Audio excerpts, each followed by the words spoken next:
Hello, and welcome to How to Apply Data Science to Price Forecasting.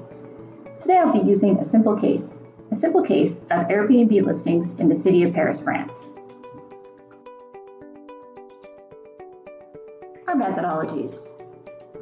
First, we'll do pre-processing and cleaning using Python. We'll extract features from our data. We will use natural language processing of the listing descriptions for the top 10% and the bottom 10%.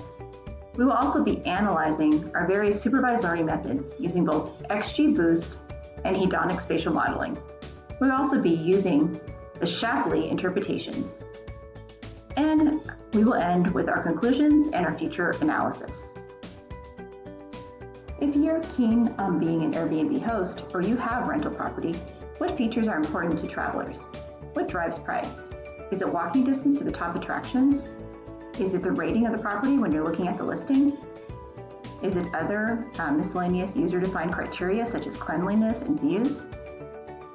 Number of beds, number of bedrooms, price range, of course, amenities that are offered such as a washer, dryer, kitchen utensils, the type of property, like is it an apartment? Is it a house? Is it a villa? Is it a castle? And of course, the neighborhood. Now let's take a look at a few things, such as which areas in Paris have increased the most, which seasons have the highest price. According to the statistical website known as INSEE, the peak season for hotel bookings in Paris are the months of April, May, September, October, and December. Starting in 2012, Airbnb listings were at approximately 8,000 and increased to over 60,000 by 2019. Paris has 20 distinct neighborhoods or arrondissements, and a few are markedly higher. We will examine each using GeoPandas in Python. Is Airbnb eating Paris? According to the publication The Local in October of 2015, we reviewed the following sentiment. Over 500,000 people, that's the number of visitors to Paris who used Airbnb in the summer of 2014. That compares to just 144,000 in the summer of 2009. Which is why Paris has become the #1 destination for Airbnb users, surpassing London, New York, and Rio de Janeiro. 5 million, that's the number of tourists who have used the Airbnb site since 2008 to find accommodations in Paris. Of those, 2.5 million visitors used the site in 2015 alone, which gives an idea of the sharp increase in popularity for the home sharing website in recent months.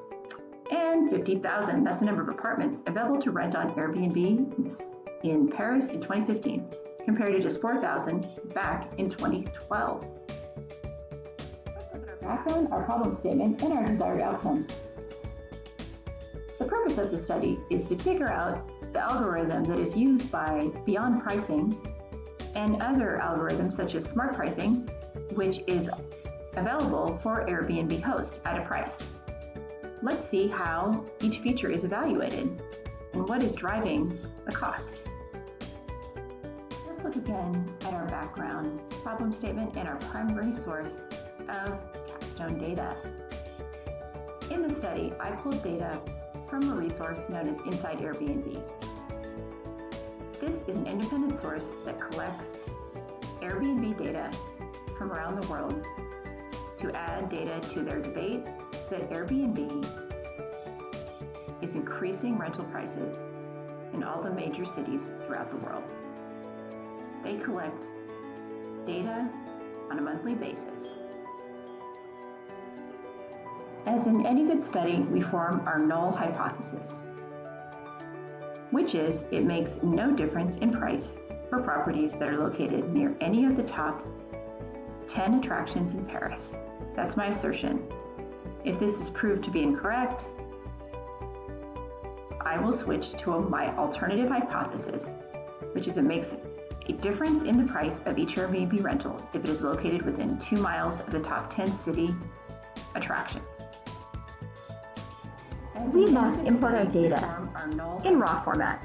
In this instance, I was lucky that most of the data is in CSV format.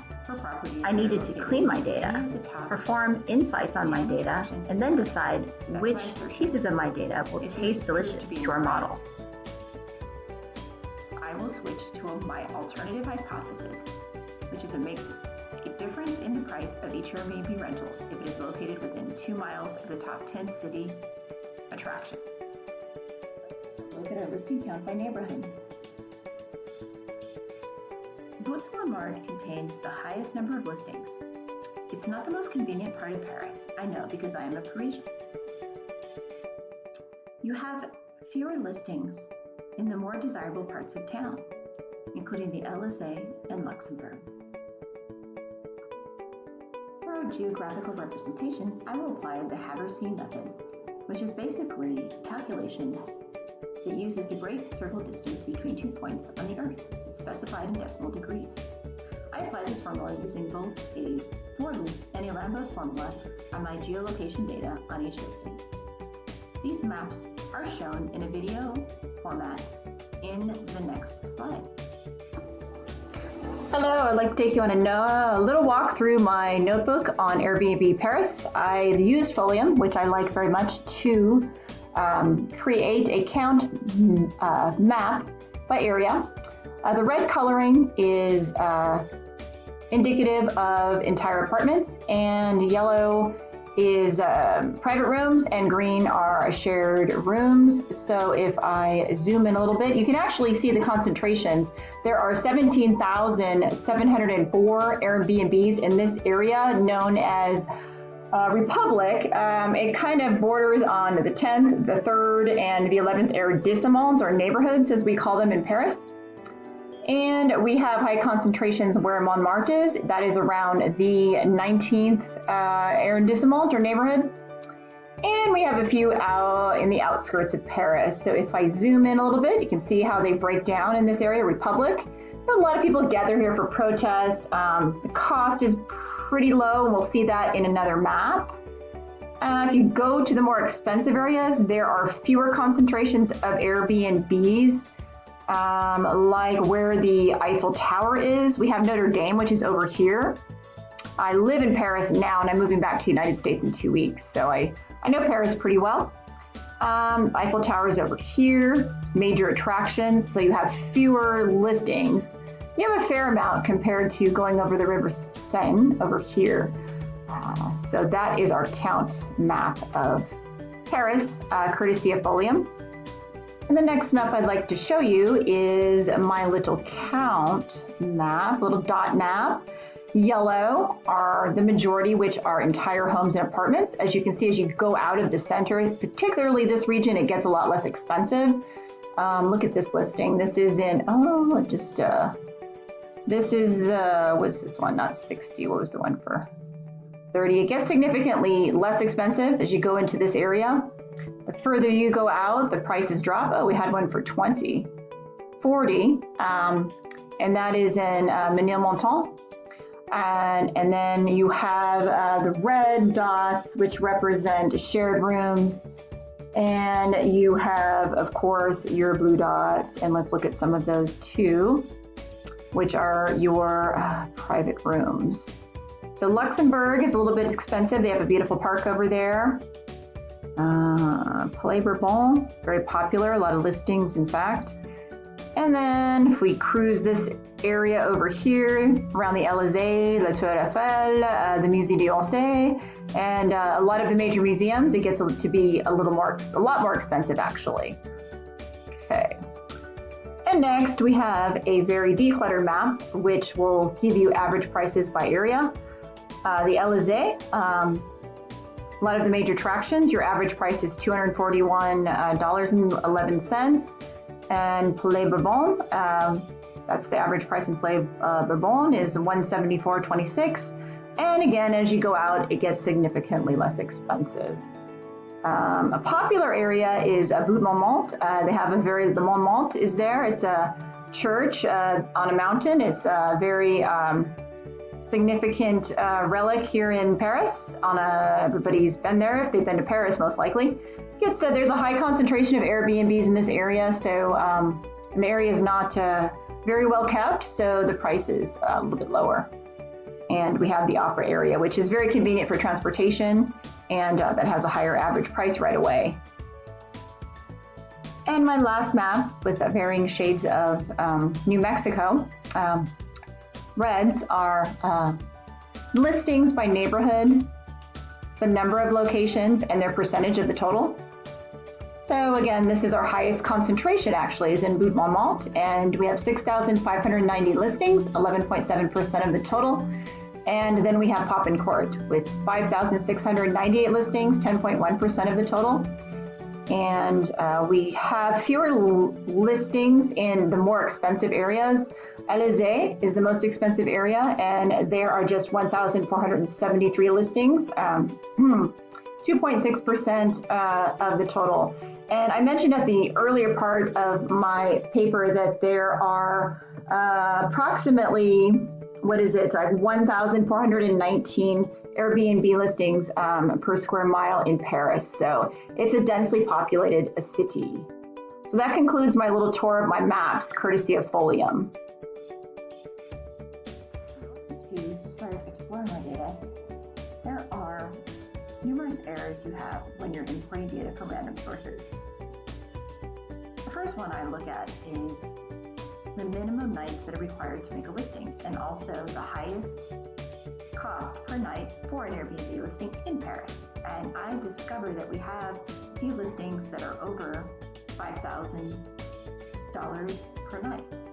The highest I had was $9,379 per night for a studio apartment. I discovered this is incorrect, along with a minimum 999 nights to book the listing. I use what's called infusion, which I simply replace the minimum nights to create an average. So if a listing has minimum nights listed as over 50 days, I simply impute them with 5, which is the average. I also cut off the listings that are above 2,500. As I continue with the pricing, we notice that we do have a wide distribution in prices. This needed to be reduced to listings to make them between $10 and $2,600 per night. After doing that, I then log my pricing to get a normal distribution. At normal distribution, we can see that the majority of the listings are between $20 and $200 per night. Into our listings from our raw data, we discover there are 55,652 listings within Paris proper. I did trim the zip codes to separate out those listings that are just outside of Paris, and we find that the majority of our properties are entire homes and apartments. In fact, if we take a closer look, 86.5% of the listings are entire homes and apartments, which is broken down into 29 different property types. We have a lot of scattered data, known as heteroscedasticity in statistics. We take our 29 multiple types of properties and then we categorize them into 4 different types. In other words, I'm taking what was maybe 1 igloo, 2 castles, maybe one treehouse, and miscellaneous other types of properties, and I'm categorizing them into the most suitable type. That leaves us with 4 categories, which are apartment, hotel, house, and other. Let's look at our price by bed type. Our median prices for a couch are $55, futon $52, pull-out sofa $55, and a real bed is $80 a night. Yes, no surprise. Our highest priced neighborhood is the Élysée, which is one of the most beautiful parts of Paris, and is the neighborhood in which we have the highest concentration of attractions. The lowest priced are Ménilmontant in the northern area of Paris, which has much fewer attractions and is roughly a 30-minute bus or metro ride from the center of Paris. Paris by city regions and how the pricing is concentrated. Our map here clearly tells us that the price reduces as we go to the southeast and the northeast of the city. Neighborhoods in Paris where, if you have a large party, you might want to take a look at them. Those are the higher priced areas such as the Élysée and Luxembourg. They have a higher allowance for extra people, leading us to believe they have larger properties. Not a lot of variation in our security deposits. the same $300 requirement in a very expensive area such as Passy remains the same in Gobelin, which is a not so nice area. Now, meet our host of our Airbnb listings in Paris. It's quite difficult to become a superhost. In fact, when I looked at listings in other cities such as Edinburgh and London, the range of those who qualify as a superhost is usually between 6 and 12%. Here in Paris, we have 11.9% of our hosts who are actually superhosts. Let's look at our cancellation policies. There are actually 6 different cancellation policies. The least popular is the super strict 60, which means you need to cancel within 60 days to receive a partial refund. And the most popular appears to be the flexible. Most of our superhosts seem to be using the strict 14 with grace period. Let's take a look at the neighborhoods in which we have more superhosts. By looking at our bar chart here, we see that we have more superhosts in the Buttes-Montmartre area. That's where the Sacré-Cœur is, the infamous church that sits on top of a beautiful hill. Look at our response rates of our host. We see that of the 5 choices, we see that superhosts are more likely, of course, to reply within the hour to the request of the potential guests. Chart showing how many of our superhosts have had their actual identity verified. We're very surprised to know that less than half have actually had their identity verified by Airbnb. Leads us to believe that they are professional properties that are managing the listing, and the representative in question is just an employee of that corporation. Let's look at the experience of our listings. So, of all our over 55,000 listings, we noticed that 66% of the locations have hosts that have more than 5 years of experience. And 11% of our listings have hosts that have more than 8 years of experience. Rooms are something that everybody does nowadays. So let's see how important they are in regards to Airbnb listings. So of our 56,961 properties, 24% actually went unrated. You might be able to take that as a positive. Oftentimes, if someone doesn't have a negative experience or doesn't have an overly positive experience, they tend to not leave ratings. But I can only speak for myself since I rarely leave ratings.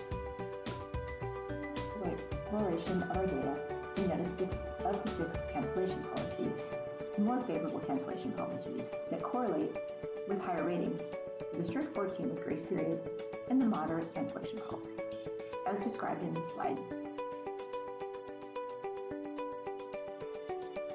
Do ratings matter? Well, let's take a look at our 20 Arrondissement. We actually see higher ratings in the Temple, Popincourt, and Hotel de Ville neighborhoods, and the lowest in the Passy area. We actually see consistency in most of our B scores, with the exception of cleanliness. The majority of our ratings are actually between 8 and 10, so that's a good sign. Although, as I mentioned, they do slip when it comes to cleanliness. 50% of our listings accommodate just 2 people, and the highest price listings accommodate 60 people. So the properties that accommodate 12, 14, and 15 persons are equal in median price. Too much detail about our zip code reduction factor, where I pulled the zip codes that were outside of Paris proper. But we do know that the average price for listings that are outside of Paris proper are higher than those that are inside Paris proper, simply because the majority of these listings are in the western part of Paris, which is traditionally more expensive than the majority of Paris. Take a look at the difference in average price between inside Paris and outside Paris.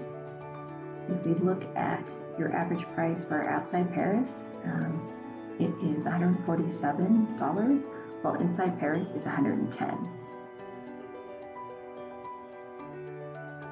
illustrates the average price difference between inside Paris and just outside Paris. Outside Paris is significantly higher due to the fact that it's in the pricier west area of Paris, the southwest part, and the difference is significant, with the average outside Paris being $156 and inside Paris being $113. A wider distribution of rating scores in the outside of Paris. We do have an outlier, which is a villa that goes for $1,100 a night. So we do see a drop in ratings, most likely because it is associated with location and proximity to the top 10 attractions.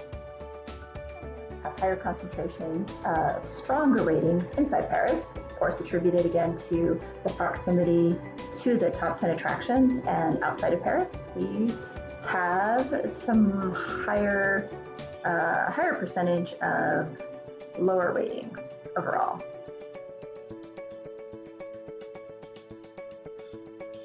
So we get to an important feature of lodging, which are amenities.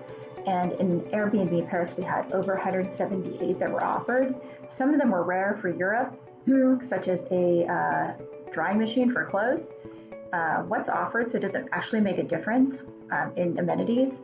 Since there were 178, that left me with something called the curse of dimensionality. So I had to actually reduce them to the top 20 that made a difference in the price. And that would help with seeing what was important to potential customers. And of course, we have to look at our amenities. Here's the top 20 that are offered, such as Wi-Fi, heating, kitchen essentials, washer, smoke detector, hangers, hair dryers, and so forth. And the least that are offered, a high resolution computer monitor, outdoor seating, I believe, central air conditioning. It's extremely rare, in actually almost non-existent in Paris, to have central air conditioning. So this gives you an idea of what is offered the most and the least. Now go to the 20 amenities that are offered by the most pricey properties and those and the cheapest properties. An example for the most expensive is a heated pool, a steam shower. Least expensive, they're listing things like pets are allowed, there's a cleaning before the checkout, and so forth. Go to the calendar data set, which is a CSV file. Shows a number of listings and how often they're occupied. It contained 21,235,880 observations and 7 data points, like the owner that lists the minimum nights they will accept a listing for and the maximum nights, their price, their adjusted price. They can adjust their price according to supply and demand, the availability of the property, dates, and so forth.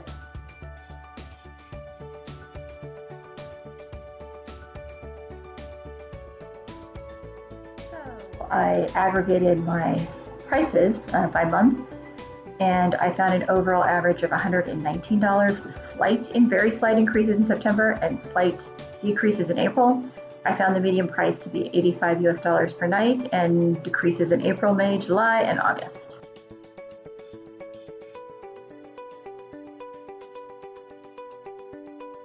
Take a look at our availability.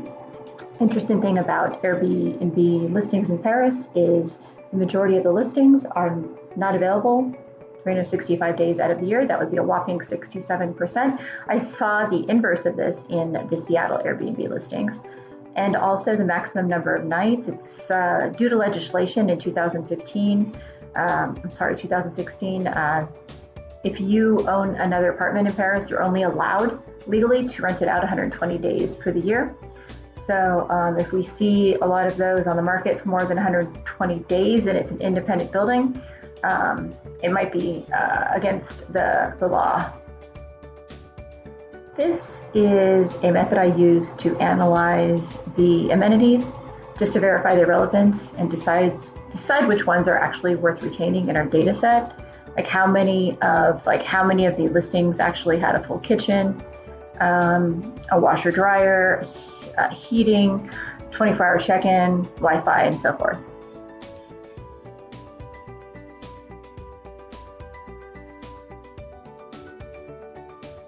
In this particular data review, I imported 23 data sets from 2015 to 2019 to determine the price increases and the growth, of course, in Airbnb.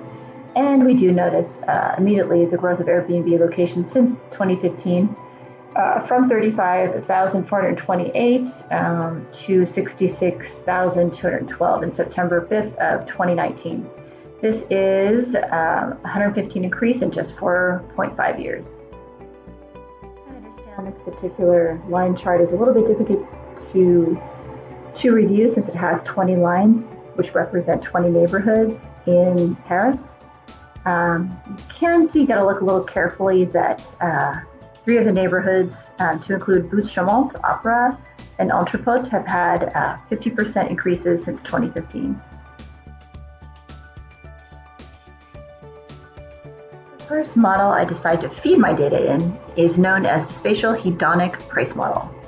The hedonic model involves regressing observed asking prices for the listing against those attributes of a property which is hypothesized to be determinants of the asking price. And it's associated with hedonic price theory, which assumes that a commodity, such as a house, can be viewed as an aggregation of individual components or attributes.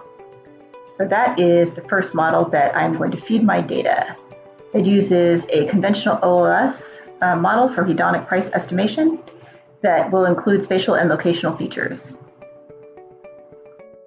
I used 89 explainer or independent variables to run my spatial hedonic pricing model.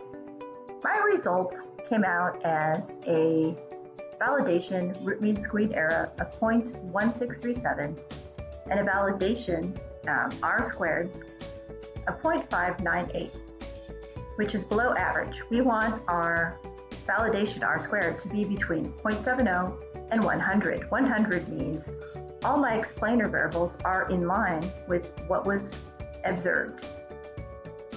Basically, R squared is the coefficient of determination. It is the proportion of variance between the predicted values and the observed values. So if my variables predict that a price is 118 and the actual price is 130, then that's what is the R squared. It's your proportion of variance.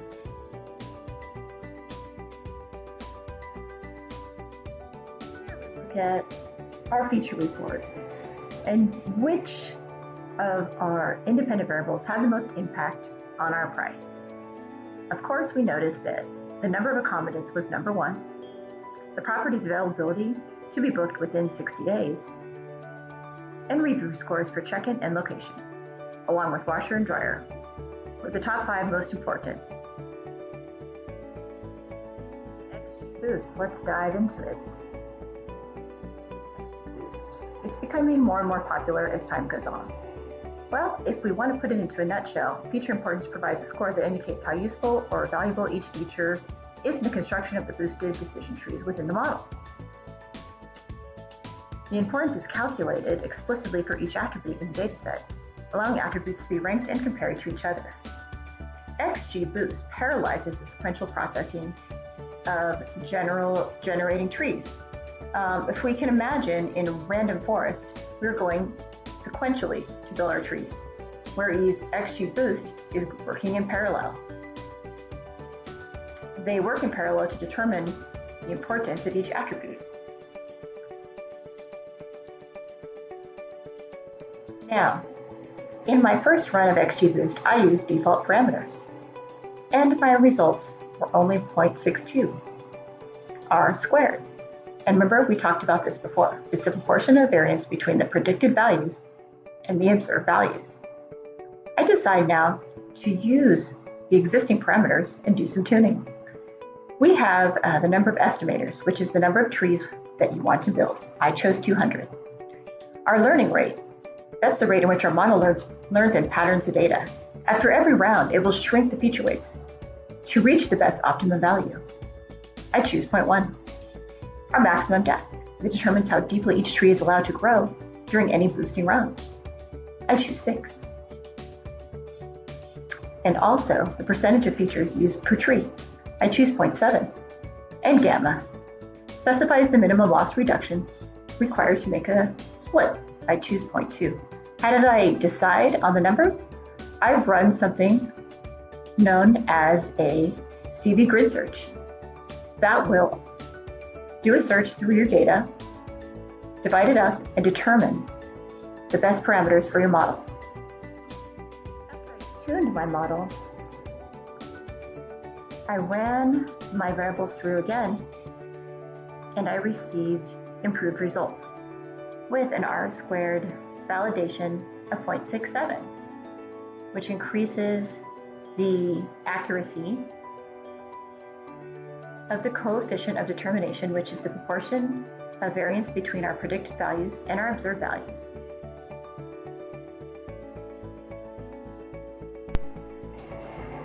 Here, we're going to go ahead and take a look at how SHAP interpreted our feature importance. The Shapley additive explanation is by Lundberg and Lee, and is a method to explain individual predictions. SHAP is based on game theory, and SHAP comes with many global interpretation methods based on the aggregation of Shapley values. Our feature importance on the right shows the feature impact. It actually placed neighborhoods toward the bottom. Let's take a look at our values.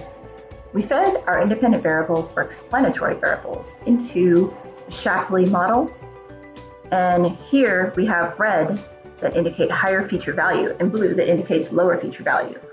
On the x-axis, the higher SHAP value to the right corresponds to the higher prediction value. More likely listing will get booked. The lower SHAP value to the left corresponds to lower prediction value. Less likely that listing gets booked.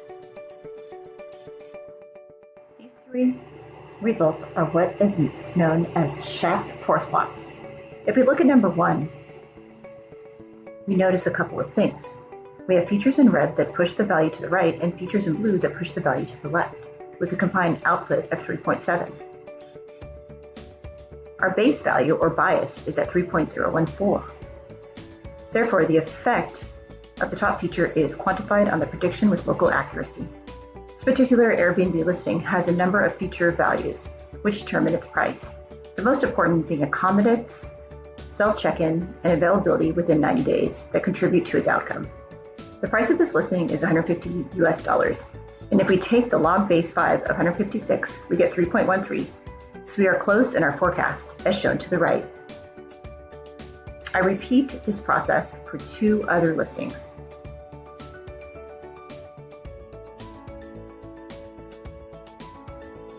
So I did use a chi-square test to run my null hypothesis. And my findings were the p-value is less than our significance of 0.04. So reject the null hypothesis and go with the alternative hypothesis, which is properties near the top 10 Parisian attractions are a determining factor of price. As my null hypothesis was that properties near the top 10 attractions in Paris do not affect the price. Of course, no study would be complete without an analysis of the description of a rentable property. In this, I use Natural Language Toolkit to analyze the words in which each owner of their property uses to market it to the public. Simply take the top 10% of my listings and compare them to the bottom 10% and see which words are used most. It seems in the top 10%, the emphasis is on the location of the property. The bottom 10%, the words that are used are the type of the property, whether it's a studio, an apartment, a rented room, a loft. So we can see there's a significant difference in how these properties are being marketed. To wrap up our study, we wanted to answer some questions. How do prices of listings vary by location? What localities in Paris are rated highly by guests? We find out the Élysée has the most expensive rentals compared to other arrondissements. Prices are higher for rentals closer to the top 10 city attractions. Rentals that are rated higher, like the Élysée and the Opera arrondissements, also have higher prices, of course. How does the demand for Airbnb rentals fluctuate across the year and over years? The demand, assuming that it can be inferred from the number of reviews, shows an increasing pattern. Demand increases from April to May and drops slightly in July and August. In general, the demand for Airbnb listings has been steadily increasing over the years. And of course, in this study, from data that I pulled from inside Airbnb, we have some limitations. There was not a clear way to confirm the bookings of each Airbnb other than through reviews and what was in my calendar dataset. And it actually just contained bookings and not confirmed stays. Also, there was random sampling done while performing the user review analysis due to memory limitations. We assume that our random sample is representative of the whole population. There were certain features such as acceptance rate, monthly price, and description that either contained missing values or values in the free text format that was not easy to work with and hence were dropped from our analysis, as was square meters, which translated into square feet. Future analysis. We want to expand our analysis to multiple European cities and compare patterns and trends amongst these cities. We want to better utilize SHAP interpretations to gain further insights and tune our model. From the insights we have derived, we would also like to build predictive models using different features from the dataset. Lastly, we hope to implement the visualizations and techniques used in this project to many other fields and datasets. Perhaps a current prospective or current Airbnb host can utilize a refined model to replace a paid pricing service. Thank you for coming on the ride with me, where I took raw data from inside Airbnb, a public repository, and turned it into visualizations that are understandable for business people. I can be reached through my personal website, revinformatics.com, where you can schedule an appointment with me. This is the address to my GitHub, my email address, and I can also be contacted through my LinkedIn account under Carolyn Massa. Thank you.